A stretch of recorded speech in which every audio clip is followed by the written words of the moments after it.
All right, hello. Hello, everyone, and welcome to our second installment of Lexington Books' author conversation series for the book series, The Anthropology of Tourism, Heritage, Mobility, and Society. I'm Michael Giovine. I'm an associate professor of anthropology at Westchester University and director of our Museum of Anthropology and Archaeology. I'm also the convener of the Anthropology of Tourism interest group at the American Anthropological Association, and I'm the series editor of the Anthropology of Tourism, Heritage, Mobility, and Society. We have some really great books in the series, including the one that we're going to talk about today, which I just love. But I just want to say a couple words very quickly. Let me see if I can start a slideshow. Hello. Let me share this. Oh boy, here we go. I didn't share the screen yet, and it's always a mess.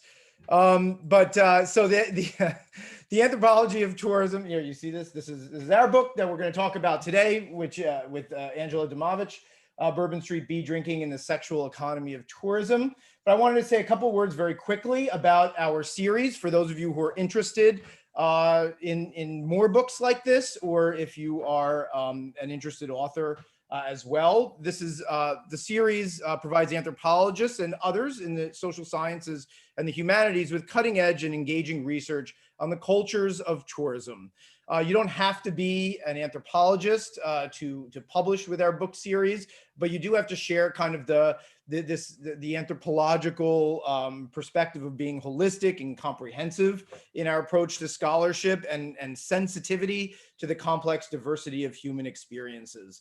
And so we have lots and lots of different books in the series, and we do have a number of other presentations that are going, author conversations in our series lined up for those of you who are interested. And you can see there's a diversity of discussions that we're going to have. Most notably in the next installment, which is only about a week and a half away, on October 28th, 2020, at the same time, we're going to have an edited volume, which is edited by an interdisciplinary group of tourism scholars. We're going to be talking about tourism and wellness, travel for the good of all, which I think is really important in this COVID era that we're in. That's really challenging to tourism, but also to our own health, our biological and mental health as well. Followed by a number of other books. The next one is mine that's coming out on study abroad, another thing that was impacted greatly by COVID.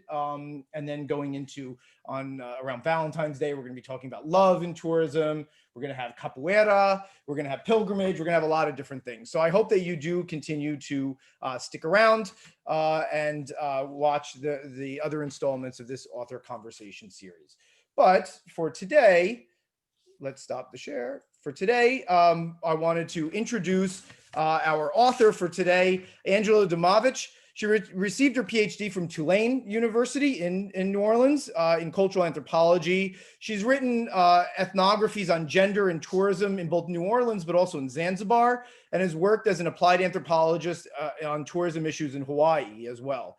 She's an adjunct professor at Bethel College and also teaches sociology and anthropology at both Friends University and Butler Community College. So I want to welcome Angela today to discuss your really, really interesting book on Bourbon Street, Bee Drinking, and the Sexual Economy of Tourism.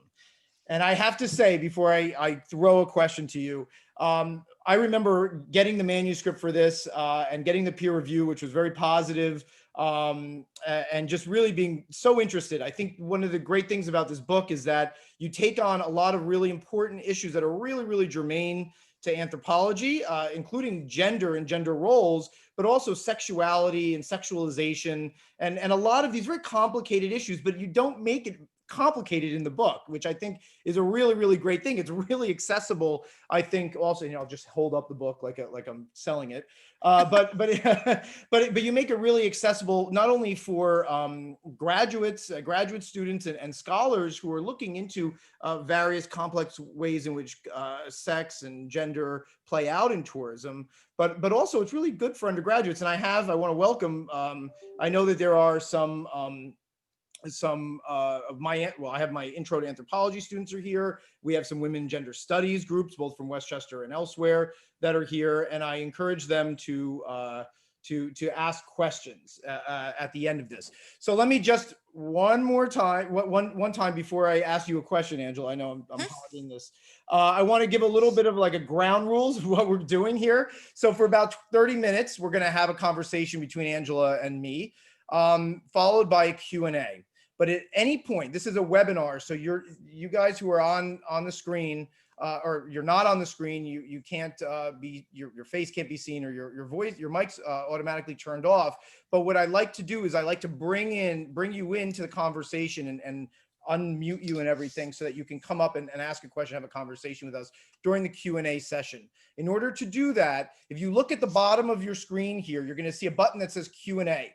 Okay, at any time during the point of this conversation, just click on the Q&A button and ask and write in your question. And then I have our wonderful graduate assistant Yami Reyes, who's a alum of my intro class, but also she's a graduate assistant in the Department of Women and Gender Studies and the Academic Success Program at Westchester University. She'll be here to kind of look over the questions, and she'll tell me kind of who I should elevate, let's say, to the status of panelist, so you could ask a question. So throughout any of the event, just feel free to type in the Q&A, not the chat, but the Q&A, your questions, so that we can see who wants to ask a question in there.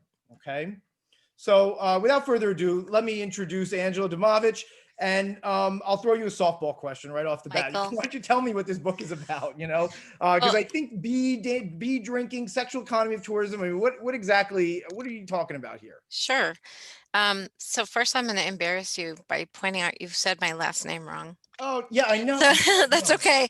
It's Demovic. Demovic. And it is certainly an anglicized version of my name that folks adapted when they moved through Ellis Island about 3 generations ago. So it's a fair mistake, but it's Demovic. That's right. I renamed myself after I got married. My wife is like, you can't use your anglicized Italian last name, which we used to call Giovine, you know, and they're like, no, it has to be Giovine, like really Italian. So that's the way it goes. Well, okay, so in this book, I start out, well, the process of building the book and the writing of the book are 2 different things. Absolutely. Or the process of research and the process of writing this book are separate processes. But in the book, I really want to talk about a strategy that is very common, or was up until at least 2005. And 2005 is a big date in New Orleans because of Hurricane Katrina, made a lot of shifts in a lot of business practices. But this is a strategy that's called bee drinking, and it's named bee drinking in many places, but probably most prominently by legal officials. So both in the city law of New Orleans and in the Louisiana law 3 years later, in 1948, this practice was named in laws that have to do with controlling alcohol licensure laws. And bee drinking is legally defined as accepting a commission for soliciting drinks in a bar. The way that it is that it's practiced, or was practiced from the 1940s at least, and the historic record indicates earlier, until at least Hurricane Katrina, was mostly in strip clubs, other bars that are in sort of the tourist scape, or the area of the New Orleans region where we find tourists visiting and focusing their attention. So that can also include some high-end hotels that might have bartenders who engage in this strategy, where as part of, these are jobs where they are forms of labor that are emotional labor. They require those individuals to, as bartenders or as waitresses already, to be engaging in ways with their customers that they control their emotions in ways that are expected and desirable and marketable commodities. So that experience is created by that labor. In many places, like if we look in those hotels, those high-end hotels where we sometimes find bartenders who solicit drinks from customers, um, as what seems like a part of maybe a natural gendered exchange in bars across America where we buy drinks for people often of the opposite or our desired gender. Um, but in the case of those hotel bar jobs, that often becomes what we would sort of think of as sexualized labor, because the bartender there is not just engaging in emotional labor as they would perhaps in other parts of the country, or maybe if they were same gendered bartender, but in a way that suggests increasing intimacy between themselves as a person who represents the city, and the space as a visited space that the person wants to experience, and the individual who's a visitor. And so there's a sort of commodification of that interaction that happens on in places like Bourbon Street. It truly does cross over into what we would think of as sex work, where it is employment in the sex industry, because when we think of those strip clubs, those are sort of firmly um, s- um, uh, thought of as within the range of the sex industry. But some of those women, for example, the bartenders there, would not otherwise be thought of as sexual workers outside of bee drinking as a strategy. Well, I know. Um, I'm just going to interrupt you because I was reading all yeah. these questions that my students were Oh asking, my and goodness. I Yes. want them to Yes. ask some of them. But Yes. a couple of people asked, like, this is actually a really germane question. So if they don't engage, if there's somebody who doesn't engage in sex work, like more prostitution type of things, does the bee drinking itself, the buying of the drinks, do you consider that to be sex work or sexualized work? I mean, Yeah. what's the nuance there with that? I that question came up in my reviews, and other researchers who work in strip clubs in other parts of the United States asked similar questions. And I went back to my consultants. I went back to women who I have about 70 women that make up the interview sample of women who worked mostly in the 90s, but up until Hurricane Katrina. And I asked them if they thought that bee drinking was sex work. And they thought that was a really funny question, because they said that, well, it was the comparison was made to, actresses who might sometimes have a sex scene that they act Right? out, but that doesn't mean that acting is sex work, right? So I talked to them and they laughed and said, well, all of our conversations are about sex. It isn't like we sometimes have bee drinking conversations that are sexual in nature. It may differ what the particular customer in their seeking of attention that is not just intimate but sexual in nature, what they consider sexual. So those women are very flexible in the kind of conversations that they have, but they definitely felt that they were that it was always revolving around topics of sex, and so Mhm. they viewed themselves as sex workers just as much as a phone sex operator would, or a cam girl, or someone like that. They said that, we don't have to be touching the person, in our opinion, for it to be considered sex work, although some of them also engaged in other kinds of sex work. Yeah. Now, this is, I'm very conscious that I'm a white male asking you these questions too, Yeah. right? So, but I mean, like, the kind of predominant idea of people, of women, especially in the sex industry, because of all our different gender norms and everything, is that, they're disempowered, and that that we, maybe feel bad that they're kind of pushed into this position. Is that something that came up even when they're talking about thinking of themselves as being sex workers? Were they proud of it? Were they neutral about that? I mean, how Mhm. how did they kind of talk about it, if you will?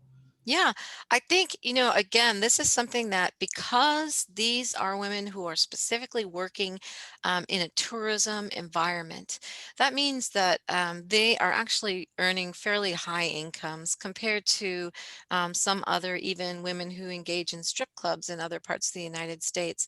And so that in one way is very empowering, right? Many of us engage in all kinds of work that we might not enjoy. We might not like working for a retail outlet or um, you know, any number of jobs, but that we are paid well enough that we don't find it problematic. Most of the women, when I asked them how they self-identified, they first identified as entertainers. Um, that was sort of their primary identification that they identified with. Um, but this is a big sort of division in the literature on sex work in general is, are these women victims, even if they don't realize they're victims? Do they have like a false consciousness? And the women that I interviewed did not feel like that was the case, and that was um, that was true when I was doing my ethnographic research in the 90s, but also in the later in like 2014, 2015, I went back to those same women and asked them, over the course of your life, now that you're an older person and you're no longer engaged in this kind of work, now do you feel, looking back, like it was exploitative in any way? Hmm. And they did not feel as if that it had been exploitative labor. Um, they felt like they were able to, because of having this very, unlike other strip clubs that tend to have very transient working populations where there's a high employee turnover, they formed cliques, they formed groups that they used power as a group to control in many, many ways the environment that they worked in, what was and wasn't considered by the group acceptable forms of contact or offensive forms of contact. Um, and in fact, one of the women who works in one of the upscale bars now, and so she wouldn't be considered a sex worker at this point, but rather still is engaged in a kind of sexualized work. She said she felt more exploited Mhm. in that situation because there was no bouncer to intervene. There was no group of women with her in the bar. So the Was short she like a answer is manager? She was manager or yeah, something? she was a bartender and it's a high-end hotel. I don't want to name the hotel, but it's, the kind of hotel that, I mean, I wouldn't be able to afford to stay in. Um, and she just worked the bar there, but she definitely felt that she had been hired for many of the same reasons that she was hired to be a bee drinker, that she could talk, that she was attractive, that she had an appearance that she in fact is this woman is a woman of color and felt that her appearance was sort of um, a centralized, sort of a Creole, Mm. um, sort of generic Creole look that was sought after. And so she said she felt more exploited after she left what was considered sex work. Well, I So mean, you could, yeah, sorry. go ahead. Yeah, yeah. No, I'm just thinking, I mean, obviously, like there is exploitation, especially when you think that, like in a typical job, like a non, sexual or non-sex working Hmm. job kind of a thing, women make 80% on the dollar anyway for a Hmm. man. There's exploitation that's there regardless of what the actual labor is, right? I mean, Yes. and in many ways they're making more than that, I would imagine, right? Well, and I think that's another reason. There's an inversion of in terms of the economy and how women, the feminization of poverty as an issue. Women in these clubs make substantially more money than the men who work in these clubs. Men might work as a bartender and he might make a shift pay of, that somewhere around $10 an hour. But then he also for really depends on being tipped out by those Mm, girls. The majority of his income comes from them tipping him for serving them and their customers. right. The women in these clubs can earn, I think the highest earning I heard for one night was $700. Um, the doorman, as an example, makes $50 a night, and then he's tipped out. So he his good night is a bad night for one of in Yeah. terms of income. So I think that's an important thing also, is that those women know that besides the owners of the club, which are predominantly male, they earn higher incomes than many of the men in the industry. Yeah. Yeah. I mean, I mean, that's really fascinating. So then can you just explain, I don't think we talked about it. How do they earn the money? Like Yeah. what, just explain how they, Yeah. well, So, um, the bulk of my research I did in three different clubs that would be thought of as, one of them would definitely be called a strip club. The other two might be called gentlemen's clubs.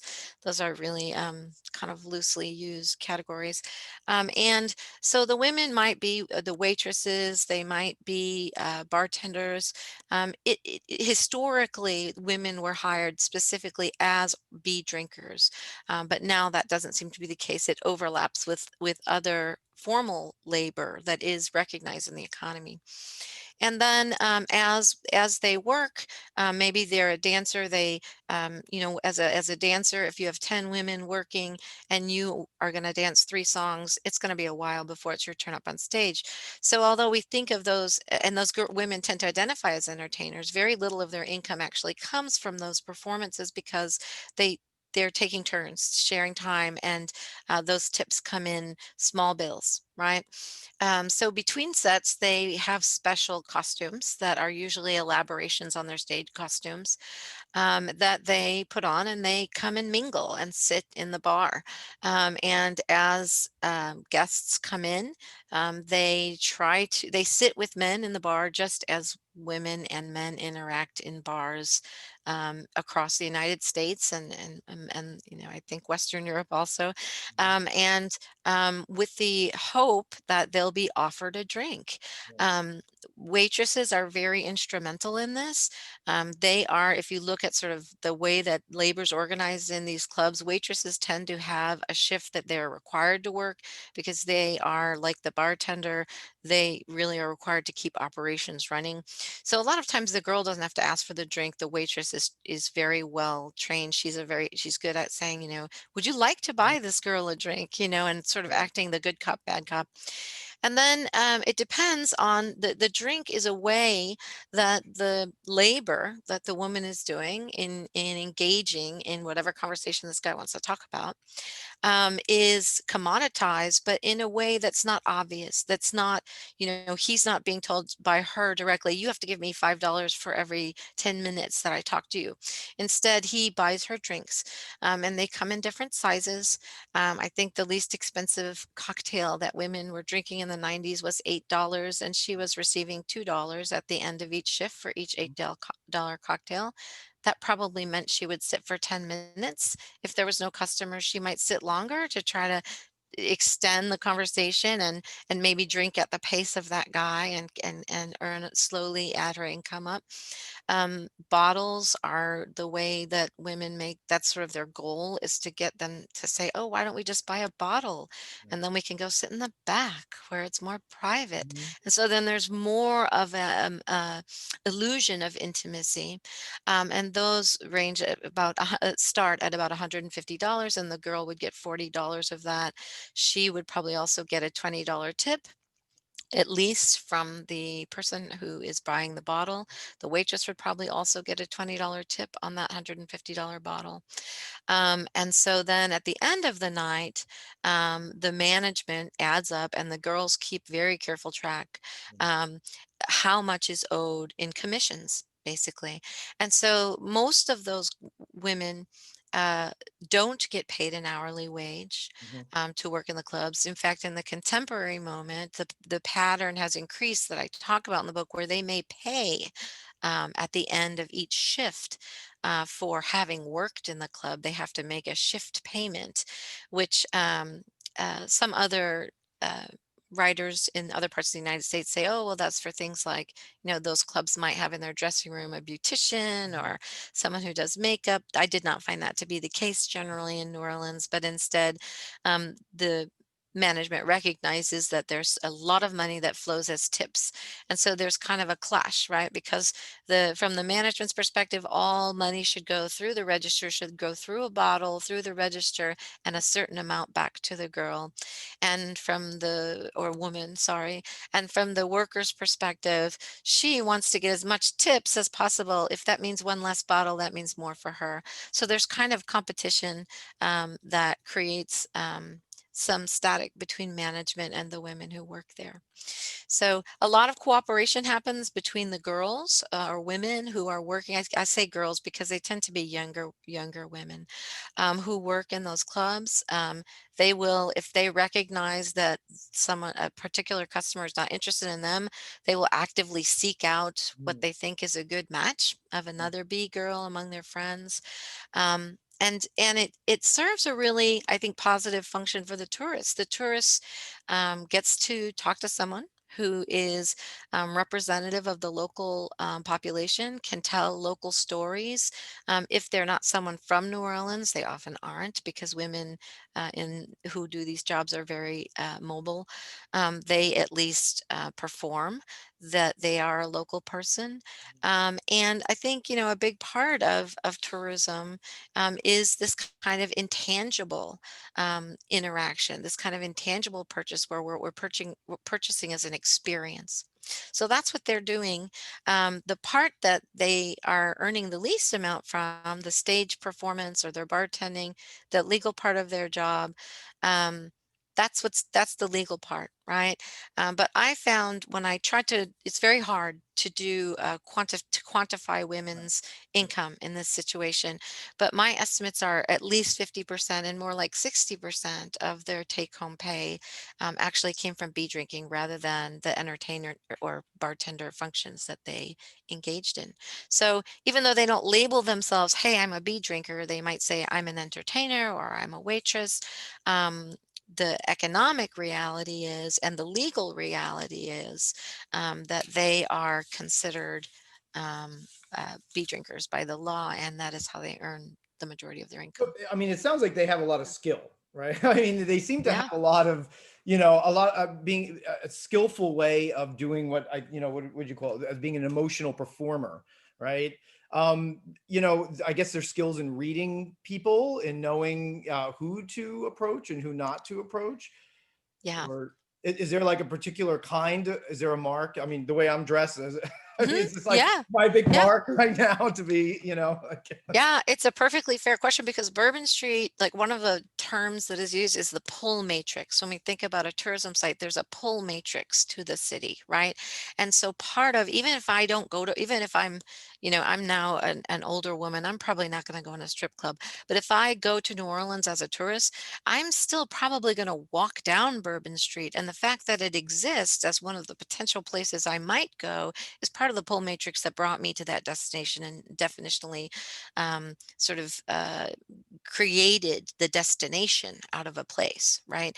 So one of the things that the unfortunately poorly paid doormen do is try to identify from the people who are all wandering up and down Bourbon Street, which of those folks are actually potentially customers. And then once they're inside, um, those women who are engaged in bee drinking become really good at they plan ahead. I talk about in my book about one bartender who used to get the convention schedule. So they know who's in town. They know how many people are in town.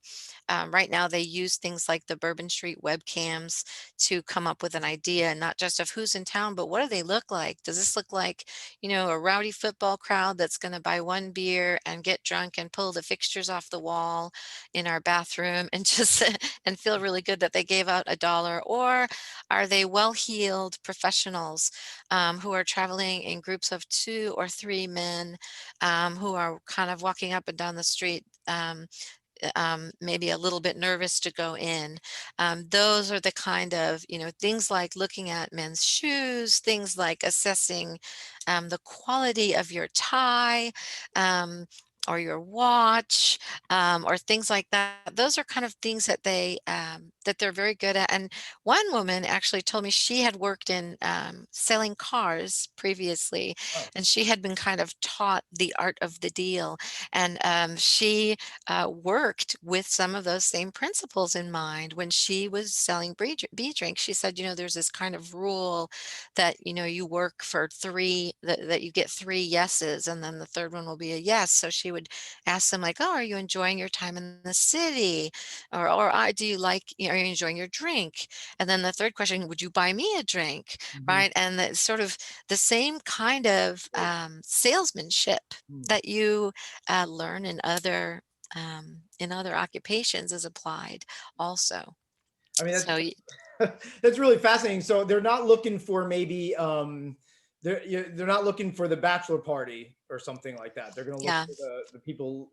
They're looking for the Mercedes buyers, not the Chevy buyers. Yes, definitely from a one would think, and this is often causes more. There is a lot of conflict, and I talk about in my book about sort of conflict between the idea of how drunken behavior is supposed to go in gendered ways in our society, and how it's kind of inverted in those clubs. Because in the bee drinking clubs, where women are appearing to get drunker and drunker, they seem to be more and more control of the situation rather than less and less in control of the situation. But so those big groups, football games, Mardi Gras is a great example. Mardi Gras will pack your bar. Um, Two of the three clubs where I did interviews actually closed their doors completely during the days leading up to Mardi Gras, because those are sort of low paying guys who are going to come in big groups, and then you have a sort of group mentality of a bunch of drunk guys who Right. really are interacting with each other, and then the woman is the object. And that is very bad for not just incomes, but also the women who work there don't have very hard time emotionally. Smaller groups of, especially guys who are traveling in pairs, um, those guys are easier for the women to insert themselves as a subject, right? I'm going to talk to you as a person. You're not going to talk just about me. And also to engage and draw them in more intimately. And so that prolongs the encounter, which Mhm. increases the income that the woman's going to So make. the other question that I have, and again, like I feel like I'm very conscious of my gender right now, but the thing, who's exploiting whom here? And sometimes it sounds like they have I mean, obviously with this art of the deal, you're likening them to car salesmen, which we know are sort of have this idea of being exploitative. I mean, do They they ever liken think? themselves to car And salesmen. they I mean, liken themselves. Do they think of themselves as maybe exploiting them, or do they see it as like a rebalancing of the exploitation that's being thrown at them, and then they're kind of taking it back as an empowerment, or what's going on there? yeah, I think there's different groups of women who are engaged in this work. And I think, if you were to look at some of the very young girls who are entering, some of them have come out of, abusive situations at home, and they're runaways. And New Orleans is a common destination for runaways. And this is a place where a young girl can earn a very high income. I've seen 18-year-old girls driving around in brand new Jeeps Mhm. because of their ability. And so they can feel very empowered and very much like they have figured out a way to invert a feeling of having been exploited in the past, and then now taking control of that. And do they I think compete against each other, of who's more successful at doing this? Or? they do, particularly, I think, younger girls, but also when you're in the bars, there are also older women. And when I say older, I mean women in their late 20s, That are early much younger early than we are. 30s, right? Who have been working for a while, and they might interestingly not be the most tipped on stage performances, or be the most they're older women, but they have more practice at sort of the gift of gab, and so they oftentimes are the highest earners in the clubs, Mhm. because they're very good at recognizing a good customer, and And so again, I think they don't really, I think for them, they felt like it wasn't exploitative, but a fair exchange, that they were providing a service. They were a part of creating New Orleans and the experience, not just of looking at New Orleans, but of, you know, feeling a more phenomenological interaction with the place as a tourist. And so I think they felt like not unlike other workers. Sure. I mean, we have a bunch of questions Sure. about the bee drinking and the girls and or the Yeah. people themselves. I want to kind of let's put that on hold because we can have them ask some of those questions because you've been talking in many of these answers, you've been talking about the place itself and how important New Orleans is and how important tourism is.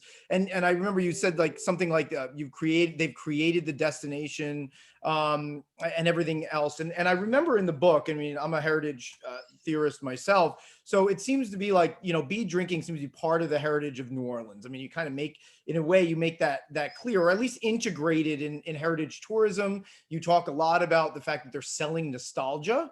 And, you know, and I'm kind of, it's very kind of interesting and complex, I think, because, you know, on one hand, I mean, we have to unpack what that means. How was bee drinking part of the heritage of New Orleans? And the other thing, like, are the people of New Orleans, do they embrace, you know, nostalgia has this kind of idea of like this longing for an idealized past, but you know, with all this exploitation and everything going on, it seems who would want to long for that past? Maybe the tourists that are coming want to be in a playground where this is, you know, kind of like when you go to Southeast Asia, all the hotels are in like the French colonial setting. Like, I wish I were back in the 1900s, you know, and being the French, you know, colonist with these, you know, people. Right. Yeah, I mean, Yeah, yeah, I think, you know, one thing that I think we need to remember is that New Orleans is geographically different than many other places in the United States. It's long been a port city, but it is also, I would say, an Americanized city. It was not initially an American city, and so, you know, a lot of the sort of notions of, you know, the Protestant work ethic and things like that, the sort of Weberian idea of Americanness, don't really apply in the same ways in New Orleans. It's a city that has a French background. It is not a Protestant background, but still, I think, majority Catholic city. And people in New Orleans have a different approach to, you know, revelry and to whimsy and to um, lots of inversions, kinds of holidays of inversion like carnival yeah, season provide, that we don't really do in other parts. I live now in the Great Plains, and like there's no very Mardi Gras different. here. um, and so I think that, you know, to ask, are people in New Orleans a part of that sort of nostalgia for the past that is represented here? I would say they don't have any problem with it. I don't encounter people in New Orleans who have problems with the sexualized labor that's happening on Bourbon Street, because if you work in New Orleans, I think it's now a 15% chance that you work for the tourism industry. And so those women are part of that pull matrix. And so you might be a seamstress, you might be who makes their costumes, you might be the air conditioning repairman that fixes their buildings, you might be involved in all kinds of ways, that if these businesses are down, it affects your income. And that's very visible right now, I think, because, you know, with the pandemic, that's really affected Bourbon Street and their ability to function. Yeah, we're But seeing this, and that's one thing. Just to, as a general thing about tourism, a lot of people talk about tourism as an industry, but it's not. It's a collection. It's a sector that has a collection of many industries that go far beyond hospitality itself. You know, I mean, like you said, the air conditioning repairmen and the lawyers. You know, and we should talk yeah, about the legal issues. You know, and all those the bankers, all those kinds of things that you don't necessarily immediately consider to be tourism workers are in fact part of that big sector, you know? Right. And like right now, if you are a landlord in the French Quarter in New Orleans, who houses all of these people who it's not just people who engage as in strip clubs that, create heritage tourism there, but also many street performers who are musicians. But I think one thing I guess I need to pull up is that, Mhm. New Orleans had a legal red light district. And that was a short-lived experiment because about 100 years ago, it was recognized that there were a lot of sex workers in New Orleans. There was an attempt to say, okay, we're going to make sex work legal just in Storyville, just in this red light district. Um, and then that was kind of broken up because the goals of the Navy were not well suited to having an Yeah. open red light district, someplace where they were, not able to pull their sailors back out.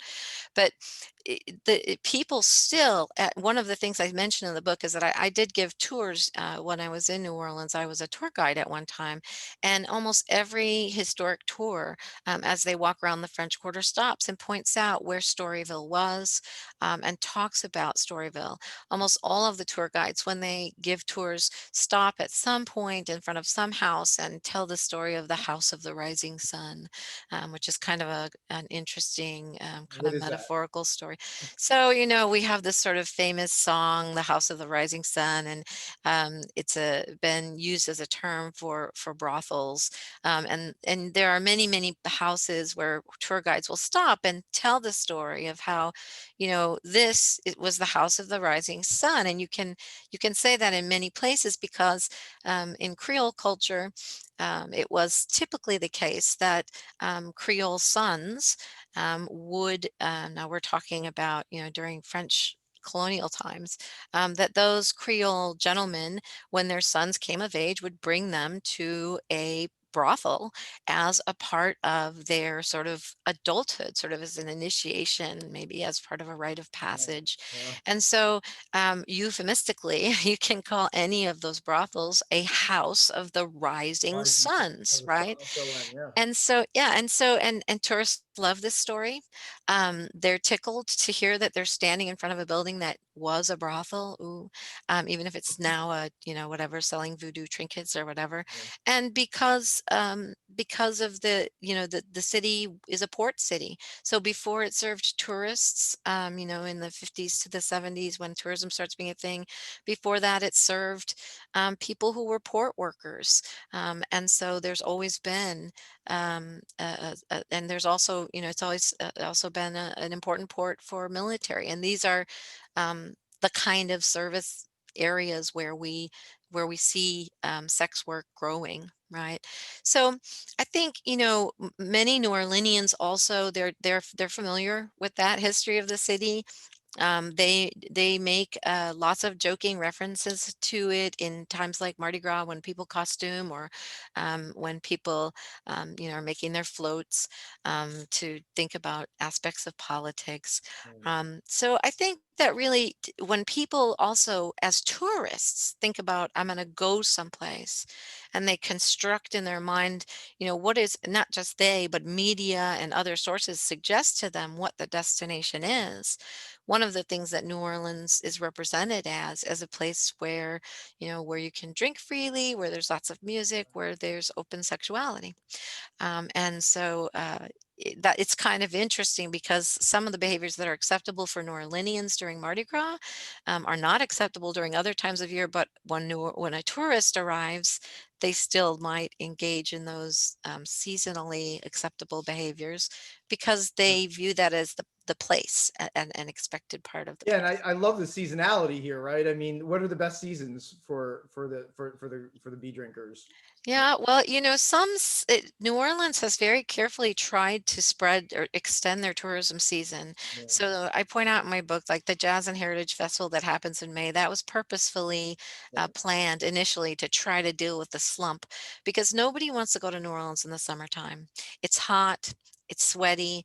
If you I give walking tours in the summertime. Sometimes you would end up with very unhappy Wow. people Yeah. who had signed up for a walking tour knowing it was hot, but it's just not, it's not Right. a good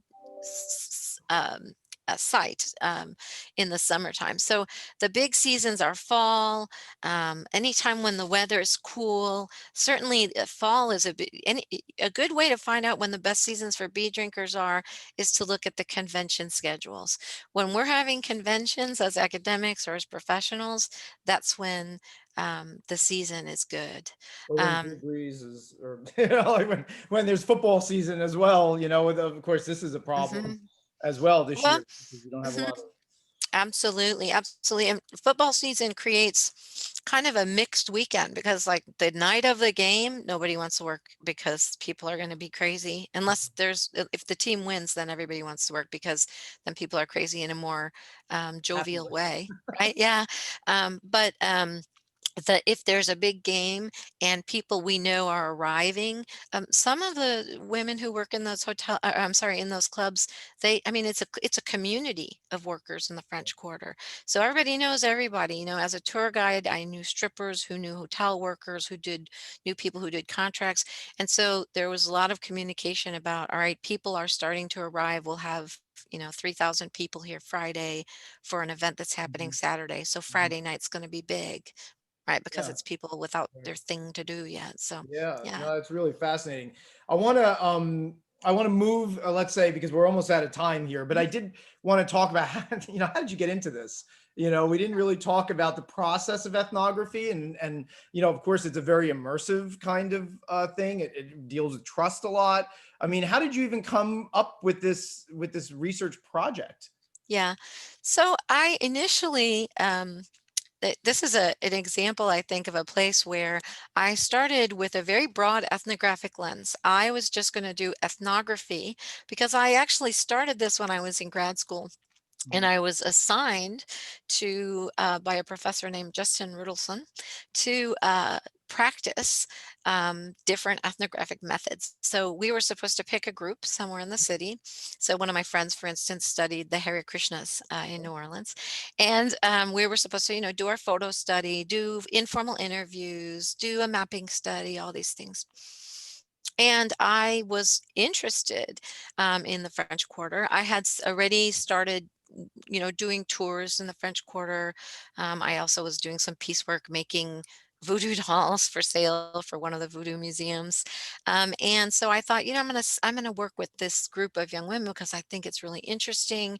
And like many people, I had spent time walking up and down Bourbon Street and was fascinated, but not going in, right? So this gave me my excuse to go in. And I found myself really pulled in by the women, young women who worked in the bar because I was a young woman. I was their age. I was a graduate student, and many people can identify with student goals. I need help with a student project is a really good way to get interviews. And Yeah. so I also personally am from a working class or more blue collar background.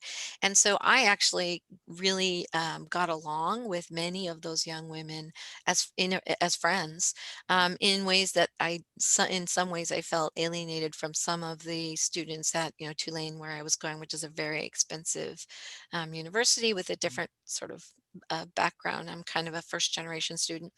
So I started just practicing ethnography. Mhm. And I had a tremendous amount of data. A lot of it is written or was written on the back of these little guest tickets Yeah. that they write on.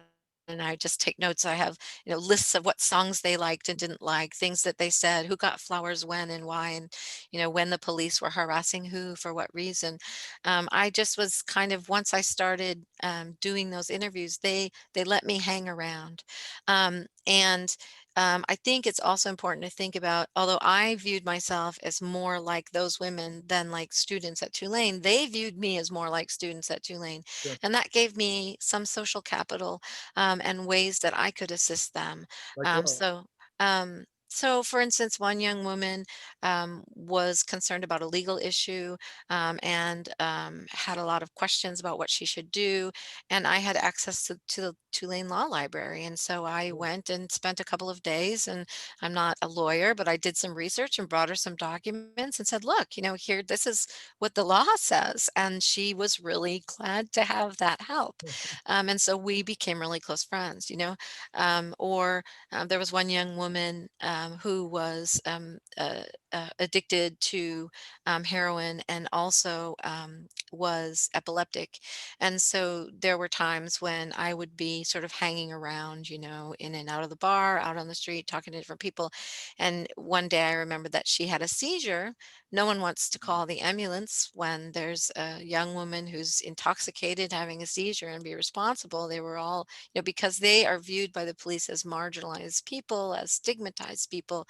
Whereas if, the police come and I introduce myself and say, hi, I'm Angela Demovic, and I'm here doing a research project, and I'm a Tulane student. I teach classes over at Tulane, and this young woman, I know her, but I vaguely, right? And Right. so Yeah. this isn't my friend, this is one of my consultants, and she's having a seizure, but we also know, or the women have told me that, she's also intoxicated. And so there were places or times, I did a lot of babysitting for women who knew that they could drop their kids off at my house. And even if they didn't come back for 3 days, I wasn't going to call um, social services on them. I was Yeah. just going to help them out. Mhm. So there was a lot of ways that I could kind of integrate into the group. So that's how I did the ethnographic part.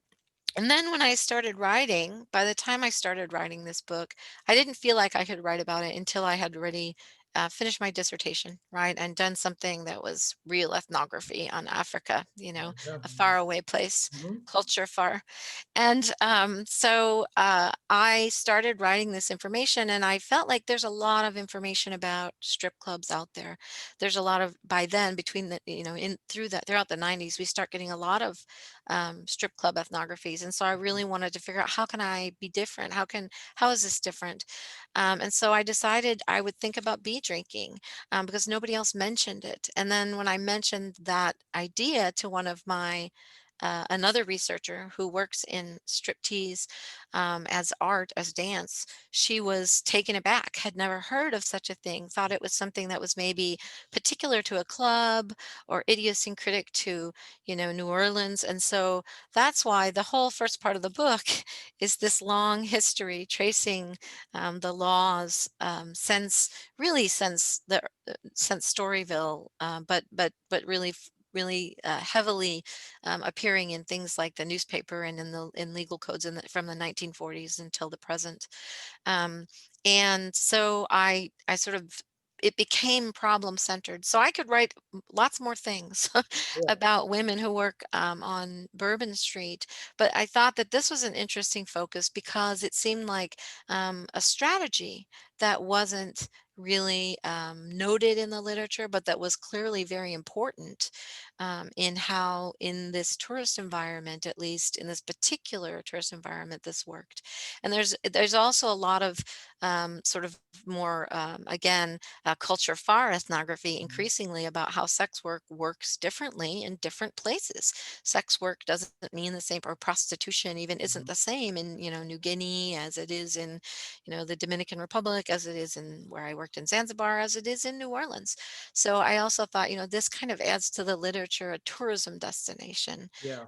and strip clubs. And so that's how this kind of came about. So during the ethnography, you were building trust by this kind of reciprocal gifting or arrangements or something, which is so Yeah. common, and we hardly talk about that actually in our methodology. I mean, when is it appropriate if you're asking them to come and do an interview? Do you buy them a drink or you buy them a meal? I've had the same experiences, with my own Mhm. informants and stuff. But or something like that. But what about, like, in terms of the trust? They knew you were writing about them, that you publish sometimes. I mean, how do you keep their confidentiality? And then I know we have questions and we're running out of time. Yeah. But how do you keep that? I mean, how do you manage the trust in the publication Yeah. kinds? It was actually something that made it take a lot longer for me to write this book than otherwise it Mhm. would have, because I kept finding that, oh, I would like to use this photo, but I can't tell who these girls are, but I think I can tell what bar it is if I Right. were someone from the 90s who walked through there. And so then I would implicate that club owner, which is not at all my Yeah. intention ethically, right? So I had to be very cautious with, making sure that I, not only I don't. The girls had many of the women said you can use my dancer name, but I felt like that isn't even going far enough, Mm. because they might still a person who's familiar with this, because it's a community that's very tightly knit. The French Quarter community of the 90s, people know each other. Some people looking at my book cover can tell who that woman's feet, who it is from her feet, if they're from in the group, you know what I mean? Or they can say, oh, I know what club that is because I know who did that to the bottom of the light where it's pulled away from the mirror. Mm. So, usually for IRB, we want to have, informed consent with signatures. I had to be extremely cautious that I gave very clear informed consent verbally, but that I had special permission to have verbal consent. Um, because I didn't want to have signed documents that, Mm. in my file cabinet from women who were that were 70 women who were acknowledged bee drinkers, which is illegal. Although it's past the statute of limitations for them, it's probably not for the owners of the clubs, Yeah, right? that's true. Um, so I had to be really cautious. So, I had to if a girl said, oh, well, my stage name is Mercedes, just call me Mercedes in the book, I'd be like, I'm going to call her Portia, Yeah. because I know I can remember that Portia means Mercedes. Now, Right. in the example of Mercedes, I don't even know some of these girls' real names. Right. I only knew them from their dance names, which um, is I think normal in the culture of the Right. community broadly, because they also, are regularly um, as part of the business trying Mhm. to keep themselves protected, and make sure that they're not stalked. Some of them are, like I said, are escaping dangerous situations at home. So that might Mhm. be stalked by people from home, that might be stalked by police officers. Beat police officers sometimes harass these women. Yeah, Um, how much of the yeah. legal implications are there? I mean, were they often prosecuted? It sounds like they're not. Yeah, it's very interesting. I've actually sat in a club where I've watched a police officer purchase a bee drink for a girl who was having a bad night. So Yeah, the sure. the laws are not really enforced very strongly. I argue that the laws are in place as a control measure. That is, if I run a club and they're all contract workers, that means they show up to dance when they want to. If I set rules in my club, or um, try to enforce the law and sometimes in my club, then those women have the power of being a group. One of them said we were united in our outsider status. Mm. So they could all decide to, I say, vote with their feet and just all boycott your club and completely stop work in a particular Yeah, space. right. So I think I've gotten off your question. No, no. Um, No, that's fine. One of the last, maybe the last question, and we'll open it up, because when you were saying you didn't even know some of these, some of your informants or collaborators, um, how, you did this in the '90s. You then followed up, and you did mhm, interview people you knew yeah. in more recently in the last 5 or so years. Um, Tourism studies, what's great is to try to look at that longevity, and it's something that people don't do as much. I mean, to follow the tourists and what they thought. I mean, obviously you never really kept in touch with tourists though, per se, right? Or have No. you? No. Mm-mm. But was it difficult for you to kind of seek out these the people that you studied in the '90s? Do you think that it was a, I mean, how did that work in the research? You know what? I just, when you said that, I want to say one more thing about nostalgia. Yeah. Sorry. One of the things that I say in my book is that there are lots of stories where people tell stories in places like the Right. newspaper about having been, bilked by a B-girl, but they tend to tell those stories in a humorous note, as a humor in a humorous way. That Mhm. is, it is a positive experience, a funny story. Yeah. And so even though in the moment they might be frustrated right after it happens, it becomes a part. So you can find stories of guys who are like, oh, back in World War II when I visited New Orleans, these B girls, and they have this like this nostalgic memory of New Orleans as a place that's funny to them, and Mhm. they see the irony in the situation, right? So Is that, anyway, you think that I they're in the wanted to. comfort of their masculinity or something? Like, does that? Yeah, maybe as as they are removed from the immediacy of the situation, Yeah. or from in time from the situation. Yeah. So I'm sorry, I No, was pulling that's away good. from your question. You had a different question. It's That's so good. okay. I'm gonna try to bring up. I'm gonna ask. There's some people who have Oh, who wait, have you were questions. asking me. Yeah. I'm sorry, love it. You were Yeah. asking me about following up. Sure. So, social media. So, one of the bars in particular, one of the girls started social media contacts Mm, with other women, and so I then um, I re-entered the group in social media, and then found out some of the real names of some women who I had only known by stage names, or at least their Facebook name, mhm. or and then from there. Um, I could do sort of what we call snowball sampling. They could Yeah. say like, "Oh yeah, I'm still in contact with these three girls," and so I could sort of follow up in that way. So it was. I will say that I think social media has been good for this Yeah. group Yeah. because it allows them to kind of come back together, and they still are cooperative. I see women who haven't known each other for 20 years um, contributing to GoFundMe's for each other Right. in times of stress and things like that. Great. So Yeah. it's really helped them to They really reunite. kept that community, in some way. Yeah. Yeah, and it also functions really well for them. Women who are now beer drinkers, they use Facebook again, like the way they use those cameras Mm. to talk about. I'm in a group right now that's like contemporary Bourbon Street workers, Oh and wow. they'll take pictures and be like, "This guy, see this guy? Oh If yeah. he comes to your club, we just threw him out." And I thinking back to the 90s, I'm like, "Man, that would have been really great Yeah. if you could have been able to do that." So social media has been really useful for this community. Awesome. Oh, that's Sorry really about that. interesting. Yeah, that's awesome. Just So yeah, I busting want to. up your questions. Yeah, no, I know. Just because we're already at an hour Yep. mark, and Yep. so, but I want to bring up Lisa Hubner, who's the founder of one of the founders of our Department of Women and Gender Studies here, and is my sociology colleague. You had a number of questions, so why don't you take it away? Well, thank you. Angela, thank you so much for this work and for joining us today. I get really excited when anybody talks about emotional labor or commercialized intimacy.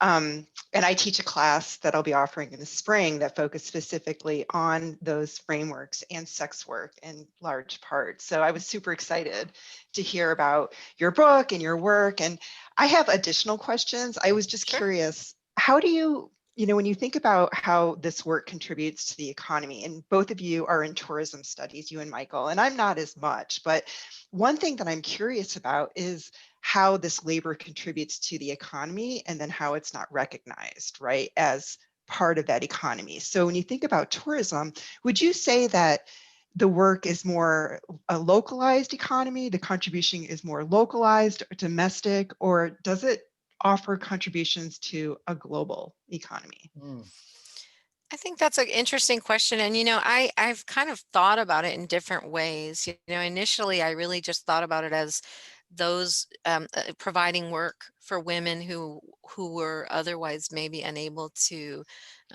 unskilled workers who needed, oftentimes who are mothers who or other persons who have high income needs.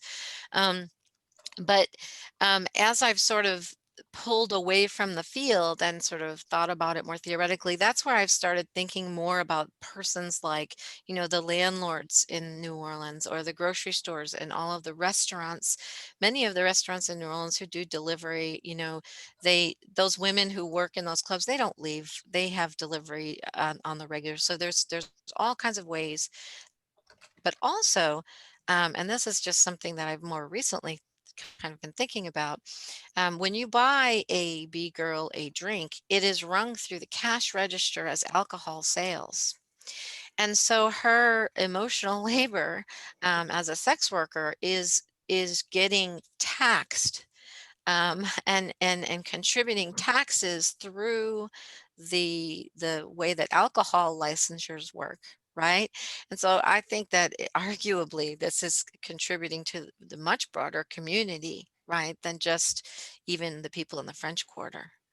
Um, does that answer your It question? does. Thank you so much. And I definitely don't, there's international tourism. I think it's only about something like 7 to 9% in any given night of the French of Bourbon Street is international tourists. Um, but it is not domestic. It isn't local tourists. It's mostly people coming from other parts of the United States. A lot of people from the Gulf South make regular visits. And in some of those clubs now, those women even from a perspective of sort of their own economics and locality, they are mobile. So it's very common in the summertime for all the girls to disappear because they went to Florida, because they're contract workers and Florida's full of tourists. All wherever the tourists go, that's where the girls or women tend to go. So I have two women who were in my sample who suggested that other places that they had worked included Japan. That was one that they had told me, like, you should go to Japan with us. You'll make a lot of money with your blonde hair. That was a really uh, they have movement there, and some to Western European countries, but mostly they were a labor force that inhabits the Gulf South. One of the things, I'm bringing in two of my students who are asking similar questions. But before I do that, we've been dancing around. You're saying girls, women. Yeah. Is it totally gendered that way? Just there will be girls, or are there different demographics of people? Yeah, it's a fun question to me because of the whole legal definition. When the law was initially written, it is B girls until so from 1948 until 1986, I believe. This was completely legal behavior if you were a man, and that was it was brought up to the Louisiana Supreme Court multiple times as a law that was either vague or gendered and therefore not constitutional under Louisiana Constitution. But it was defended by saying that, well, this is an instance where it is a crime that is a gendered crime. And Mm, so therefore we don't have to change the law, because so that it's kind of interesting to me, the sort of resistance and especially the mm, kind of um, locker boy or locker talk language used yeah. sometimes in the legislature in trying to resist this. But it is mostly women. There are also um, I don't know if I want to identify them separately, but there's also trans women who work in the industry. They are not necessarily visible separately from the other women because of the kind of intimate labor that's involved. Unless they choose to reveal themselves as trans, nobody knows. There was at one time a specific club that was it was a cross-dressing club, which is different than being the trans women that I worked with who had performances of femininity in all aspects of Mhm, their life. mhm, But so those women were interesting, especially some of the older ones who knew. There was one much older woman who was now considered a mom in the club, that she had taken on sort of she was too old to be a dancer, but she had taken on the role of assisting girls in the dressing room. And she could recall that, before the law changed, she wasn't breaking the law as a bee drinker because she wasn't a bee girl. right, And the law does say bee girl, it doesn't say bee women. So it is also kind of worded in this odd way. right. Sometimes bartenders, I have known one bartender who was male who did successfully bee drink. I will point out that he was gay and he used a very feminine approach also in his bee drinking. So I have only seen this bee drinking kind of occur as a feminine Mhm. act, if that makes sense, as a Mhm. performance of femininities, of highly sexualized femininities, um, and usually younger women. But again, this mama that I just mentioned, um, at the time, by the time she, last time I saw her, she was probably in her late 40s. And she was a mama, but she would still bee drink sometimes. She was very skilled and she could see certain customers that would come in and she would be like, that guy wants to sit with me. And she would come away with, three or $400 that night. So she really hadn't aged out so much as she knew her target audience was smaller. Mm. Yeah. Um, So age is so a factor as well. I mean, just going on from, sexuality, which you mentioned, and sexual identity and everything. yeah. Age is a factor. Is race a factor as well? Yeah, it is because, and this is one of the ways that strip clubs have been held accountable for uh, being discriminatory, because sometimes they will hire women based on things like, their skin color or hair color or breast size or weight, or things that really are not supposed to be considerations when we're hiring people for legal work. But in fact, the sort of rotation of dancers, or even if I'm not having a dance club, I just have waitresses.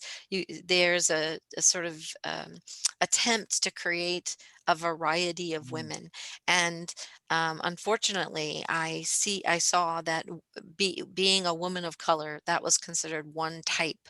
And so generally a club would, if they had 10 girls, they might have one or two women of color. It depended. Again, seasonally, that changed, because in the summer months, when a lot of women who were able to be transient had left, women who were moms and were not transient were still there. And so in the summer months, you might see more of those women, African American women, for instance, who live in housing. There was a housing project very near the French Quarter in the 90s, who could then, come and capitalize on those markets and earn Mhm. an income. But that was very, there was no disguising of talk that was misogynistic or racist Mhm. in the hiring practices of management that I spoke to. So, and they just felt like that's how it is. That's what we're commoditizing your, Right. I Yeah. is your, in part, your appearance and your identity, which unfortunately is very racialized in the United Right. States, right? Yeah. Just a Yeah. quick follow-up to that, if I might. Uh-huh. I'm wondering if the workers resisted collectively around those specific issues. You had talked about how they often formed cliques and other communities to support each other. Sometimes they would switch customers. Did you find that that would happen in terms of specifically racism, if, where they would kind of work together to make sure that their colleagues, their coworkers were protected? Yeah, I think if it's being protected against management, not so much. If it's being protected against something that is said by a customer, there is a very strong in-group, out-group feeling. And so any um, attack made on any kind of identity of one of the women in on a shift was likely to result in a very poor outcome for that customer. He might accidentally have beer poured on him. Women would accidentally bump into him with their lit cigarettes. Mhm. They might purposefully throw jewelry at him from the stage. In one incident in my book, this woman is very proud that she was able to leave a mark in this guy's forehead with her heavy ring because of something that she felt was inappropriate. So they definitely defend each other. Um, but again, there's competition in in a club like that, since they're contract workers, and we're all, maybe as contract workers, we're all watching the same webcam and seeing the same crowd, and we all want to go to work that day. And now there's 15 dancers show up, and we are only going to keep 8 of them or 10 of them or whatever. Then, pardon me, then then they're less quick to stand up for, issues like race. That's not to, I don't think the cliques were completely divided by race. I definitely, one of the young women, one young woman who was African American, one young woman who's Japanese American, were very well integrated into the broader community. Um, uh, so I don't see racism within the group, but I definitely see it as affecting how the work is organized. Yeah. Yeah. So I've two of my students that I called up because they have really good questions. Maybe Victoria, you want to ask first, and then Christian? Yeah. So I was gonna ask, how are these women protected by law? Because I would imagine, like, in the past, these women aren't really as protected because sex workers weren't respected. So people were just seeing them as people who were doing illegal things. How have they been protected? Because it's like part of like this New Orleans culture now. Yeah, I think that they are protected in that there are very limited, but there are beat police officers who are watching over that particular part of the touristscape, Bourbon Street, and its attached streets. However, it was really noted by women in the 90s. That was something they talked about how there were not enough beat police officers. And so it was a regular phenomena that club owners would entertain off-duty police officers in the club. So oftentimes off-duty police officers they were encouraged to hang out and just drink for free at the bar. Because just them being there dissuaded a lot of problems that might happen. In terms of, being protected by the law, I really feel like the law was something that they needed to be protected from. Oftentimes, those beat police officers kind of integrated into the community in a way that was expecting emotional labor from those women who I think that maybe from the perspective of the beat police officers, they didn't recognize that what was happening was emotional labor that they were coercing from those women. But there I have women who were directly threatened by police officers because they made sexual advances to them, and the officer was, maybe off duty and drunk and, hanging out on Bourbon Street and tries to hit on a girl and then tells her that, he's going to use his power as a police officer to ensure that she will be in the swamp by the end of the week. And in that particular instance, when that particular officer was removed, the manager came to that girl and said, "You go home, go away for a month, because that's not safe for you now. This isn't safe for you at this time. We don't know how he's going to respond." I know one beat police officer who followed a girl home repeatedly to her apartment, and she would see him following her home, made her very nervous. So the fact that they are bee drinkers um, makes them criminals, right? Because it's a criminal act. Every time I accept a bee drink or every time I sell a bee drink, I'm breaking the law.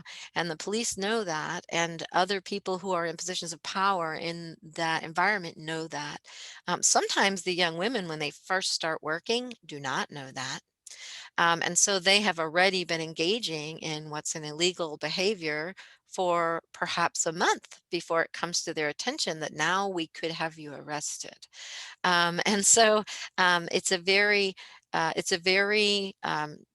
fraught situation for them in trying to, and I think that's one of the reasons why they form such a strong community. So if one young woman is being, for instance, harassed by a police officer, the other women will cooperate in, like, get her back to the dressing room, put a different wig on her, change her makeup. He might not even recognize, and half times he doesn't, who she is. Or there's back exits that are used sometimes to get out of the club. So that the women, or so that of some kind of interaction conflict can be just diffused. Um, so I hope that answers your question. Yes, thank you. Mhm.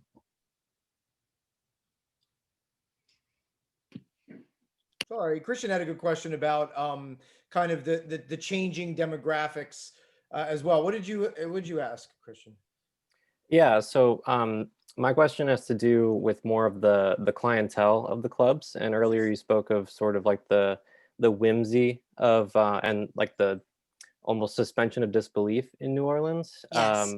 So given that and the sort of like ever-changing landscape of gender fluidity and like non-binary, how do the workers sort of navigate how they pick and choose who will be their customers, especially since they kind of utilize each other to make those decisions? So I guess from I think to a great degree, the customers they hope that the customers can pick them. A big part of the job of a manager or a waiter or waitress or bartender is to also engage in emotional labor and figure out a good match for that individual. In terms of like changing identities and more sort of modern identities or different sexualities of the customers and preferences, um, excuse me, the law the law actually states that unaccompanied women are not allowed in strip clubs in New Orleans, which is interesting because it kind of discriminates against a kind of customer that are actually desirable customers. I found that couples, whether they were heteronormative couples or same-sex couples who are women, are highly desired um, customers in these clubs because those customers tend to have a pretty clear script of what they want to happen. And it usually minimizes some of the negotiation because of that. And also it minimizes some of the contact. Many of the women in the club are more comfortable having contact with another woman than they are with a man. And so if a couple comes in, a common thing is that, you know, the couple wants the dancer to engage with the wife. Um, the dancers are happy to do that. That's easier work for many of them. Some of the dancers also, though, you know, they have their own differences, and some of them express that they don't work for women at all. So it was, again, it just, you know, there's a lot of negotiation that happens at the front door of the club as you're walking in, and sort of an assessment of what kind of customer is this and who do they want, you know.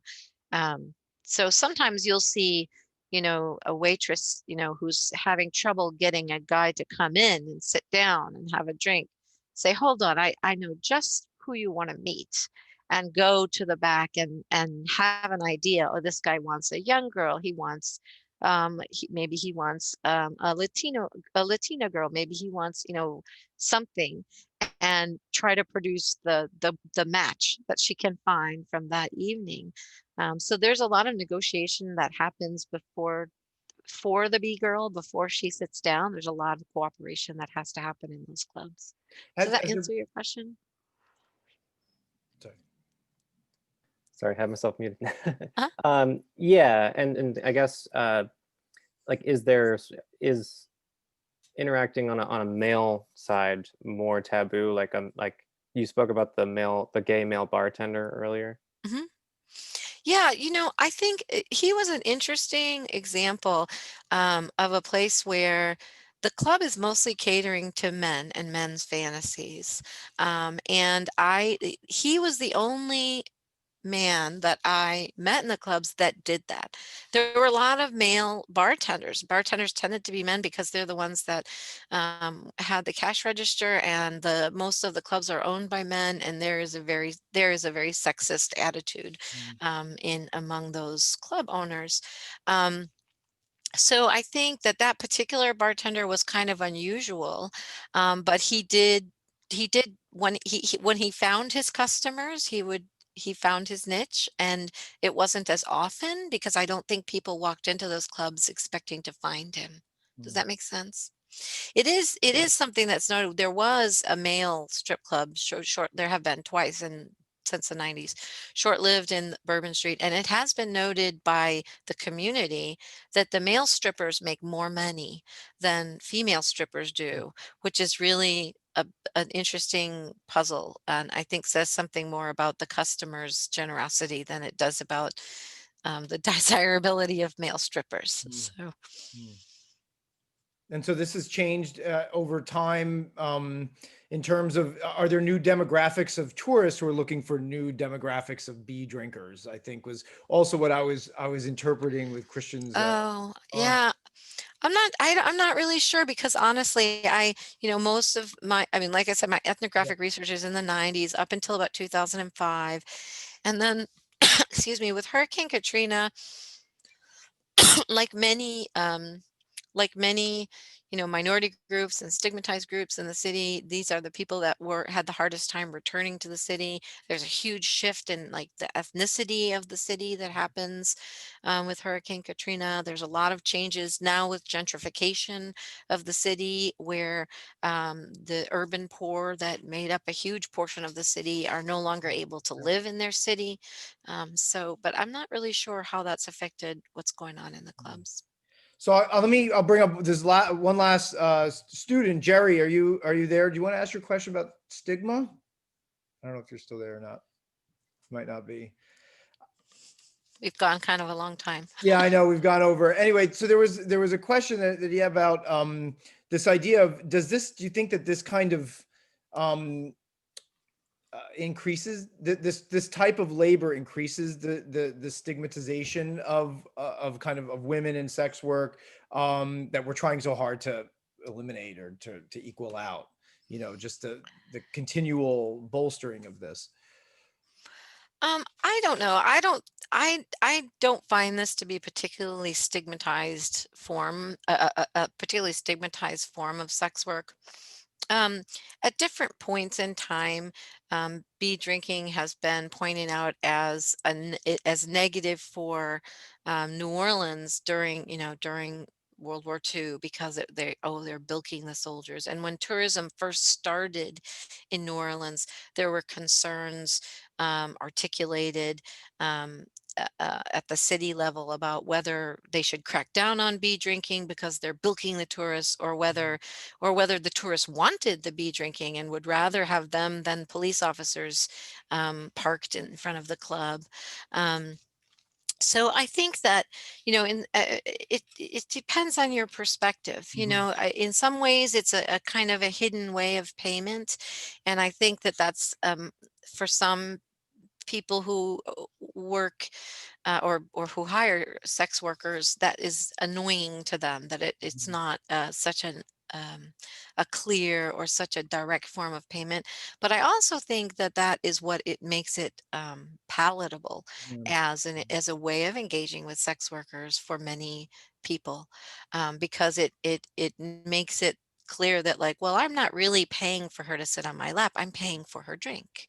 And so it allows for people who otherwise wouldn't think of themselves as someone who would engage with the sex work industry to do so without feeling they're really doing so. Yeah, no, totally interesting. So the last question I have is from one of my students, Erin, who had to leave to go to another class. But I think it's a really important one. She said, since following Bee Girls, have you become an advocate for sex work to eliminate the stigma attached to it? Yes, the answer is yes. I'm absolutely, I mean, when I first entered those places, many of my cohort at Tulane told me, oh, don't go over there, they're all prostitutes. And I really now dislike the identity label of prostitute. I don't think that your job needs to be your master status just because it has to do with sex. And so I definitely have, and as I engage with those women, personally, my own opinion about, reasons why women engage in this kind of labor, reasons why they're labeled in ways that their label have changed. And so I'm kind of a I'm kind of I support decriminalization Sure. of sex work. I don't really support legalization of many forms of sex work, because when you support legalization, you support the legalization of the bureaucracy that controls and absorbs the money that Yeah. those women are earning, and I don't, and I do see that as problematic.